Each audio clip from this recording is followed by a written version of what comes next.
ধরিস বাবা, নইলে পড়ে যাবি। আমি শক্ত করে ধরেছি কাকু। ও ভাই, একটু আস্তে ঘোরাও, আমার সুজন ভয় পাচ্ছে। ছোট হয়ে ওরা তো ভয় পাচ্ছে না, তুমি শুধু শুধু ভয় পাচ্ছ কেন?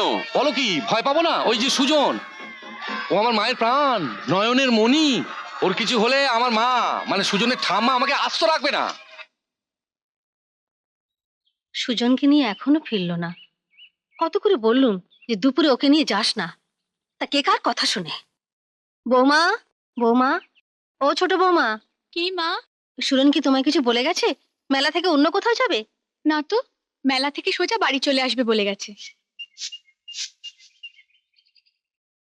হায় হায়, আমার সুজন এখনো ফিরলো না। আমার সুজন দেখ, মেরে ফেলবে, আমার ছেলেটাকে মেরে ফেলবে। আপনি আর আপনার ছেলে মিলে আমার ছেলেটাকে মেরে ফেলবেন। ওর তো কোনো ছেলে পেলে নেই, ছেলের দরদ ওকে বুঝবে।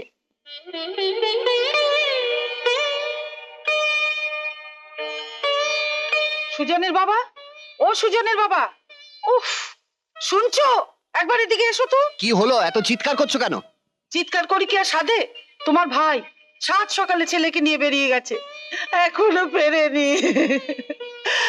ভগবান, আমার কি সর্বনাশ হলো। আমার সুজন এখনো ফিরলো না। মা, আমার বুকটা কেমন ধরপড় ধরপড় করছে, আমার বুকটা কেমন।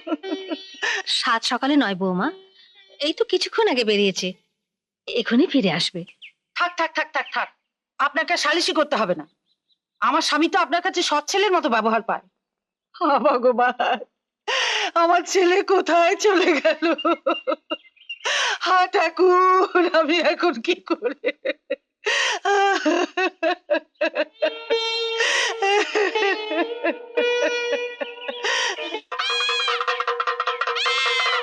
কাকু আমাকে নামিয়ে দাও, আমি হেঁটে যেতে পারবো। দূর পাগল, তুই এই কচি কচি পা দুটো নিয়ে রোদের মধ্যে দিয়ে হেঁটে যাবি, আর আমি চেয়ে চেয়ে দেখবো? চুপটি করে বস থাক। সুরেন, হ্যাঁ সুরেন, কি মাসিমা, কিছু বলবেন? আমার সর্বনাশ হয়ে গেছে বাবা।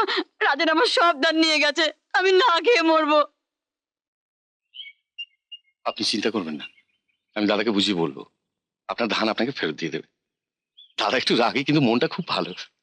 আপনি যান, আমি দেখছি।